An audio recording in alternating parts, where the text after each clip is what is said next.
What's up, everybody? Welcome into what's admittedly a very strange episode of the Celtics Talk podcast. It's Chris Forsberg coming to you on Thursday morning. I just landed back from Milwaukee, and the news that the NBA has suspended play after Rudy Gobert has tested positive for the coronavirus. And, news coming out today, too, that his teammate now, Donovan Mitchell, has done the same. Just a very strange place for the league and our country as a whole. I'm admittedly still trying to process this all, traveling up to Milwaukee, getting ready for Celtics Bucks, and just sort of the uncertainty of what lies ahead. Where does the NBA go from here? And the other part of this is that Rudy Gobert was just in Boston on Friday night. And so it's fair to wonder, what was the exposure level to both the Celtics players and everyone who was at TD Garden and inside those locker rooms. So just a strange time as we try to process this all, figure out what's the next step for the NBA is. I'll give you a quick story here. I was flying up from Indiana. We had been out there filming some stuff for an upcoming Gordon Hayward Day on our network, and took a late flight. I've had to connect through Chicago, and right as they closed the boarding door, got the alert that the NBA had canceled its season. And I landed in Milwaukee, and I'm thinking, what do I even do? How do I get home? And a whole bunch of us were on a flight Thursday morning back to Boston, the media members, and we could see the Celtics charter plane just waiting off in the distance as the team prepared for its own return home. But clearly players having gone up against Gobert on Friday night and are going to be a little bit leery of their own health, and it'll be interesting to see how that plays out. What we're going to do now is on Wednesday night, in the aftermath of the news, an all-star crew came over to hang out on Boston Sports Tonight. Some of the biggest names in basketball sports media to give their opinion on how the NBA is handling this coronavirus and what's ahead for the NBA. So let's dive right into those interviews. Up first, my good friend, Jackie MacMullan. We got Jackie MacMullan on the phone with us now here in town for Untitled Boston Sports Tonight. And Jackie, just start with what you've heard over the last 40 minutes as we process all this information about the NBA season being suspended. Well, this is the worst-case scenario for the NBA. What we had heard all along from the very beginning was that their biggest concern was one of the players testing positive. And if that happened, we had all been told that it was going to have to be shut down, and you can understand why. And so for this to happen minutes before a game in Oklahoma City, pretty shocking that it came down to the final minutes like that. And as we speak, those players are being quarantined. Both Oklahoma City and Utah Jazz players and coaches are quarantined at this moment. So the question is, where did Rudy Gobert get it? How long has he been infected? There were however many thousand people at TD Garden last Friday. The Utah Jazz played in that building. I was there. I'm sure some of your colleagues were there. I was at the MIT Sloan Analytics Conference. I think half the journalists that were at that conference were at that game Friday night interacting with the Utah Jazz players and with Rudy Gobert and others. So, it has far-reaching tentacles, and this was the one thing the NBA was hoping to avoid. They knew once one of their players got it, and I kept saying to them when they banned the media, what about the officials? What about the officials who fly commercially, who interact with people in airports and in these arenas and touch the ball and then hand it to the players? What about them? So it almost seems like this was inevitable to me in some ways. Jackie, we don't know how long the league is going to suspend play for, but when it comes to making that decision, who does the league take its cues from? How will they come to that decision, do you think? Well, I think it will. Certainly the Board of Governors will weigh in. Those are the NBA owners. But this is going to be Adam Silver's call. And, he was taking a fairly cautious approach to begin with. And it'll be interesting to see what all the other professional sports leagues do going forward as well, because now the NBA will be a different kind of test case, the kind of test case they didn't want to be. I would be shocked if the entire season is canceled. It's on hiatus. It's suspended. A lot of it's going to depend on how our country handles this virus and how they handle quarantining people that have it. All those things will come into play here. I'd be surprised if the season is canceled. because that would be through the end of June. Maybe the season is shortened. Maybe the playoff series are shortened. Maybe the season goes into July and August instead of June. I don't know. This is all conjecture at this point. I'm sure the NBA has given this a lot of thought, but they haven't shared it with people like me just yet. Jackie, what's your sense of the Celtics players, especially playing that game against Gobert last Friday? Apprehension, or what would you get the sense of that team is right now? Well, I can tell you that this has been a topic of conversation among players across the league. Maybe not publicly, but this has been on their minds, as of course it would be. But once again, I would say NBA players, just like every other American and every other European, everyone in the world, as we've been going about our business, NBA players go to their games and then they go out to dinner afterwards, or they go to the dry cleaners, or they go to the Whole Foods, or they go to Market Basket, wherever they go. And so this has been on their minds, but it hasn't just been within their own, these arenas and their practice facilities and all that. I think everybody was aware that it was, this could happen, but it's funny, when you're around these young NBA players, they really believe they're invincible. And I think so many of them that I talked to thought, I'm not worried about it. It's not going to happen to me. I'm washing my hands. It won't happen to me. Well, not so fast. All right, Jackie MacMullan joining us on the phone. Jackie, thank you so much. Chris Mannix from Sports Illustrated. You also see him on Celtics postgame and pregame live. And Mannix, I guess start with just what your reaction is to everything we've learned over the last 20 minutes. And I know you're kind of in front of this saying they should have canceled the season. Well, my point earlier in the day was that they should suspend operations until this thing changes, until this thing calms down. And that was a sentiment that was expressed to me by a number of league officials, team officials. There was a lot of support within the league office to go on some kind of hiatus and wait to see if all this calms down. This is unprecedented for these people. They don't know what they're dealing with or what kind of ramifications there would be. But one thing that was told to me explicitly was if a player contracts this, that's the ball game. The NBA will shut down because not only do you then have to test everybody on that team, you have to test everybody that player played against for the last couple of weeks. You have to be proactive with your testing there. So when it was learned that Rudy Gobert had tested positive, and Rudy Gobert played in Boston just a couple of games ago, that didn't surprise me at all. The NBA shut the season down. Well, Chris, is there any word or scuttlebutt about where or how he contracted it? And you mentioned Boston. I mean, that's been sort of a hot zone there, and the incubation period for the disease, from what I've read, can take 5 days. 5 days is sort of the average, and it's the 5th day since that Friday Utah game here in Boston. 5 days later, here he is, and they're shutting it down. So is there any scuttlebutt about where it came from, and could it possibly have been in Boston? No, not really, Mike. At this point, it would just be pure speculation. I've heard that incubation could be as long as 10 to 14 days from the people that I've talked to, experts in the field in the last couple of days.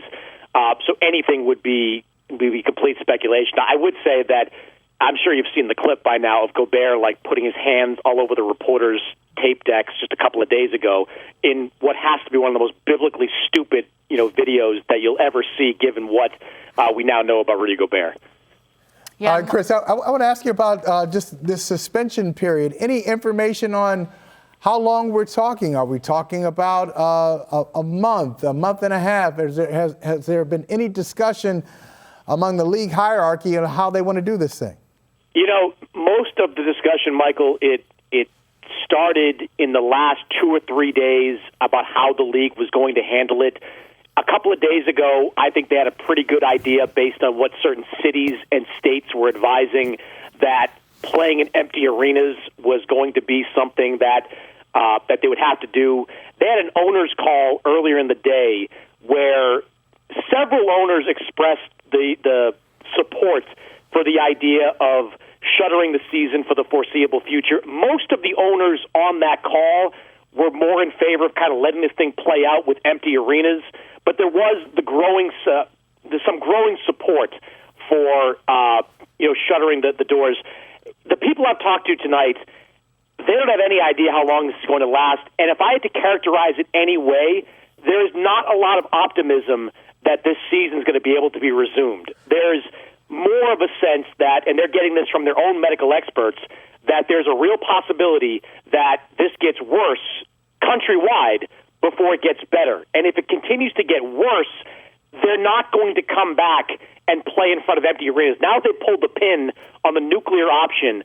I do not believe, based on my conversation, they're going to come back and say, all right, we're going to play games in empty arenas, smaller venues, just to get the TV games on the air.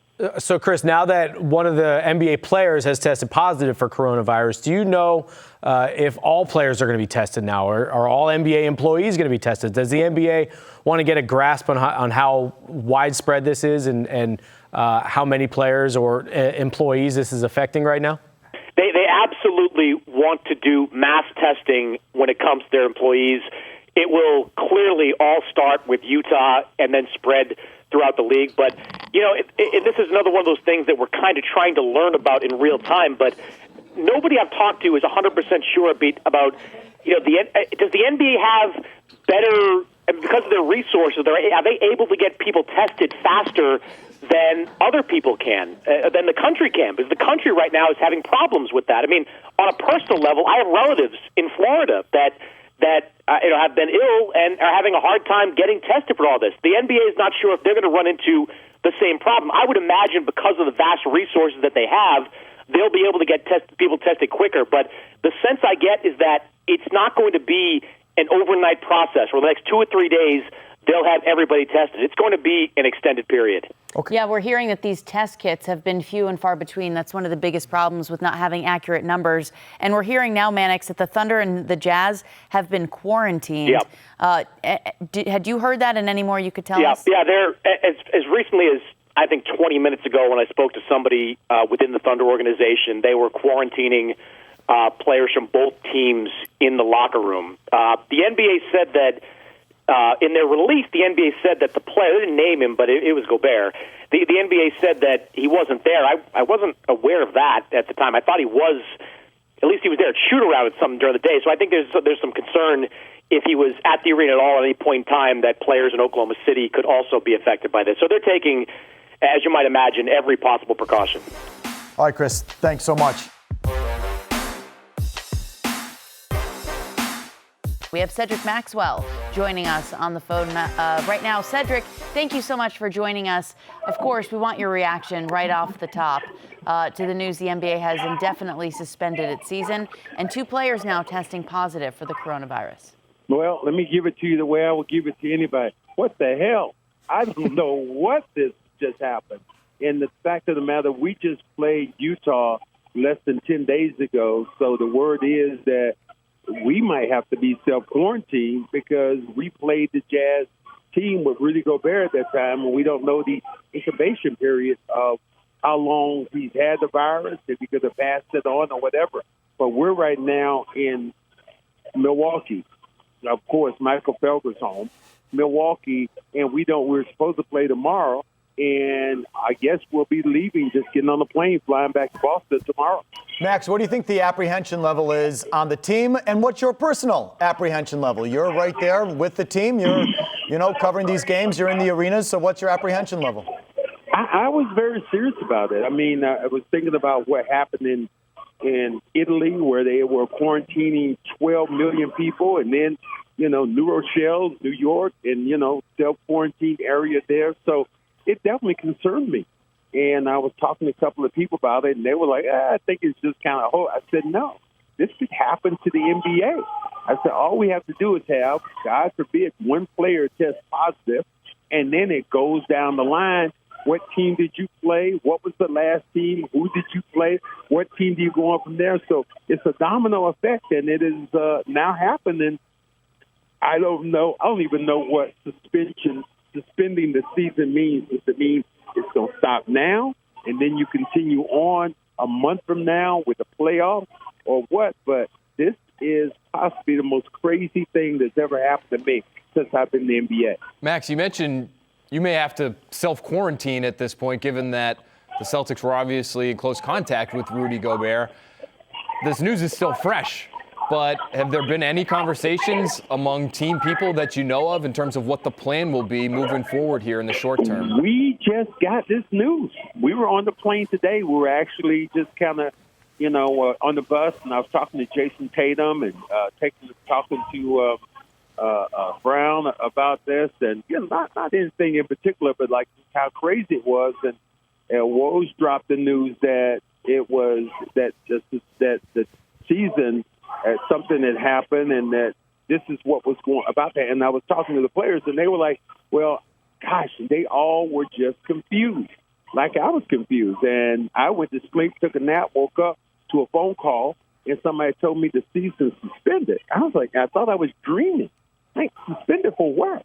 And then they told me Rudy Gobert tested positive and how they took players off the court. And I'm watching a Dallas game versus Denver and just couldn't wrap my mind around it. Now I'm actually in a bar away from everybody having a Coke. I wanted something stronger, but they didn't have anything I wanted.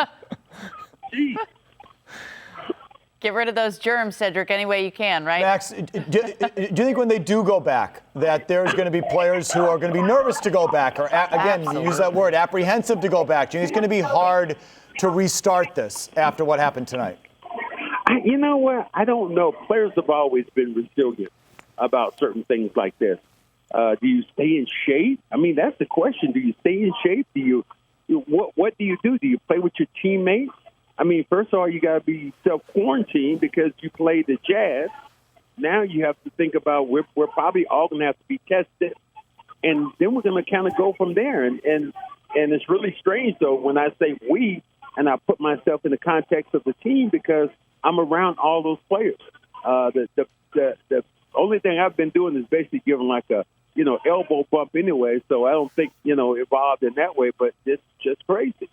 Yeah, you talk about giving an elbow bump, but I mean, the NBA, certainly it's a brotherhood too. These guys they're competitors, but they're also friends at the same time. So, and also just the nature of the sport too. I mean, it's not like hockey where everyone's wearing equipment and everything else, or football, as you point out, it's outside, or baseball where this is a physical sport where everyone's in close contact. And I got to imagine that's got to put people at unease. Oh, I am sure that everybody has to be looking at each other now with the crazy eye, like, damn, did you guarded Rudy, or you went out to have dinner with Rudy, or whatever it might be, and now you just see we were talking about degrees of separation. We were talking about Michael Felker when it said one of his kids, I think it was his kids' classmates, something happened, and he went into self-quarantine. Well, now look what happens to me, and somebody says we were 2 or 3 degrees from separation. Well, now all of a sudden, look what happens now, and I am right in the epicenter of what it is, and I'm stuck here in Milwaukee on a rooftop bar, sitting by myself, having a damn Coke. What is the world coming to? Well, I'm wondering what the next steps might be, Cedric. When you guys get back to Boston, have they specifically asked you guys to quarantine, to stay at home? Are the Celtics players and yourself, anyone that may have come in contact with Gobert, are you wanting to get tested? Anybody kind of having that sort of rhetoric right now since you found out? I haven't talked to anybody. I'm up here actually with my broadcast partner, Sean Grandy, and we were sitting there just talking about it. So I can't, and we were just talking about, people that you've been in contact with. And it's really funny, George Niang, who I knew his mother and kind of dapped him up at the game at the Celtics. Well, at the first Utah game, I think that was 14 days ago. So, yeah, there's a contact of somebody who played with this guy that I touched. So I definitely say everybody has to be quarantined. Everybody has to be tested. Max, in closing, do you want them to fight to save the season? Do you want them to try and salvage it once the dust settles, once the doctors determine everything's safe, and if it's safe to go back and play the games? Do you want them to, salvage the season and have a playoffs and have a champion? Yes. I think we look at this right now like a school vacation where you're just away. It's a lot more serious than that, but if in context, it would be like being away for a month, be away for a week, and then starting back up. And as it projected now, if the season, like it says, stopped now, and you wanted to go back into the playoffs, the team that we'd be playing would be Philadelphia. in the first round, and Philly would be coming to us. So I hope that they're going to do something like that. I think they will. At the end of the day, I can't imagine, even like a guy, and I feel so sorry for a guy like Vince Carter, who today played his last game, took his last jump shot. Has been in the league for over 20-something years, and and it ends like this. This is just I can't say unacceptable. I think the commissioner did the right thing. I think the league did the right thing by suspending it and going where we're going and testing everybody and then rebooting it at the very end of the day. I think that is a wise, very wise suggestion. Let's bring in Jeff Goodman right now, a college basketball insider. And Jeff, the NCAA tournament was already going to be played in empty arenas. You have conference tournaments still going on with people in the stands. What can you tell us about the way you expect these conferences and the NCAA tournament to proceed? As of now, almost every conference tournament that's still going on, there's about 20 plus right now, have decided to have their conference tournaments, keep them going, other than the Ivy, of course, without fans. But that could change now. I mean, we just saw a video of Nebraska head coach Fred Hoiberg looking terrible on the sidelines. I had a source tell me he had to leave the game with 4 minutes left and was rushed to the hospital. And he felt ill earlier today, according to the source. And, we'll see. Obviously, Hoiberg was in the NBA, too, with the Bulls and has had some heart issues over the years. So we don't know what it is. But all it took was one player in the NBA, Rudy Gobert, for them to suspend it. I think the same thing is going to happen in college basketball. It's going to take one person, one coach, one player. Listen, I'm supposed to go tomorrow morning to New York for the Big East tournament, and then I was going to fly Friday to Indy for the Big Ten tournament. There's no way in hell I'm going. I'm sitting home. I'm watching games. If there's going to be games, which I'm not sure of right now. Jeff, what's your reaction to what the NBA did tonight, and do you think the season is lost in its entirety? I think you had to do it. I think you have to do it because of the uncertainty. A couple of days ago, I would have said, like most people, you're crazy. But now, just with the uncertainty, with how quickly it's moving, I think it was a smart thing to do. And you suspend it, and I think the NCAA might do the same thing. Suspend the NCAA tournament. Right now, again, it's without fans, but they want to keep that money, certainly with a TV contract with CBS, but I think everybody's covering their own you-know-whats here. And they're trying to make sure that they don't end up getting sued at the end of the day. So you've got to be cautious. And, again, safety should be paramount in all of this. I want to go back to something you said. All right, let's say they were to suspend the NCAA tournament.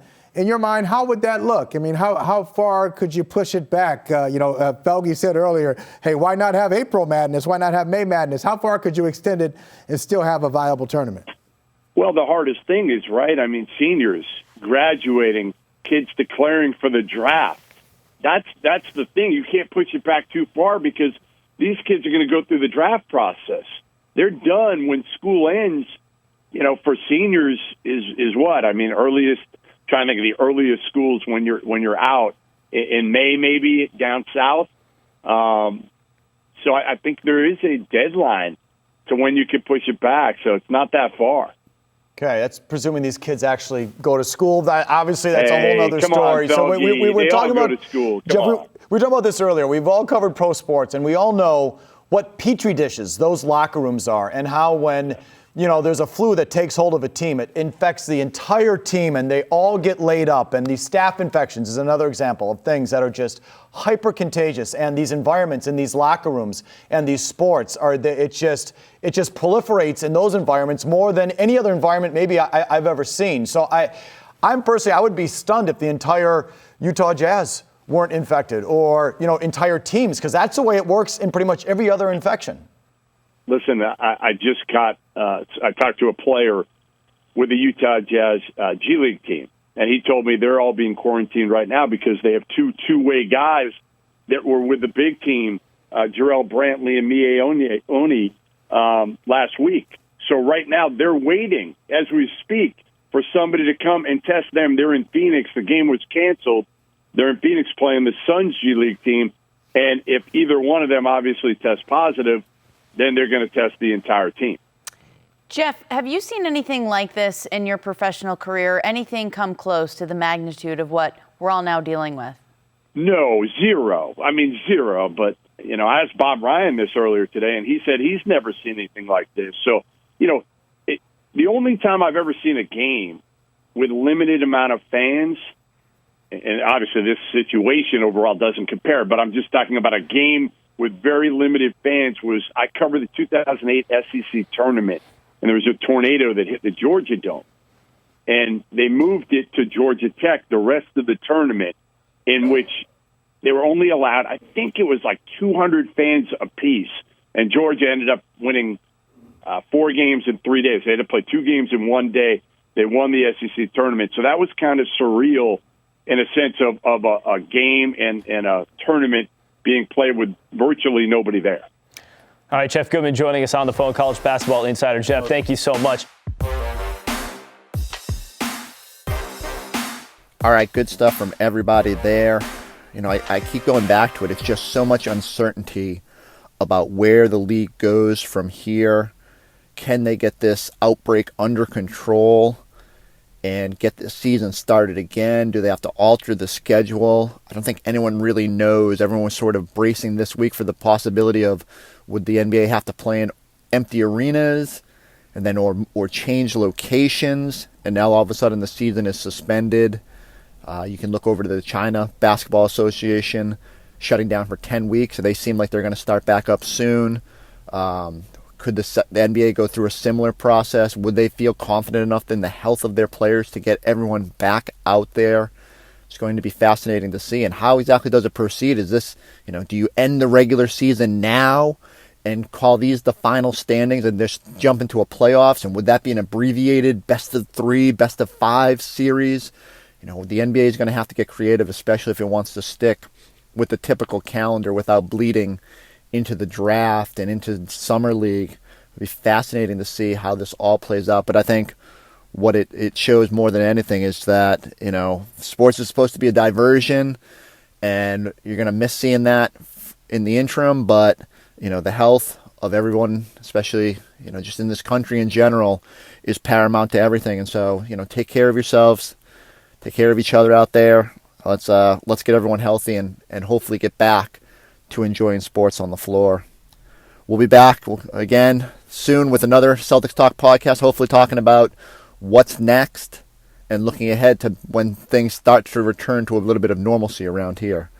Thank you all for checking us out. Like, subscribe, and we'll see you on the next episode of the Celtics Talk podcast.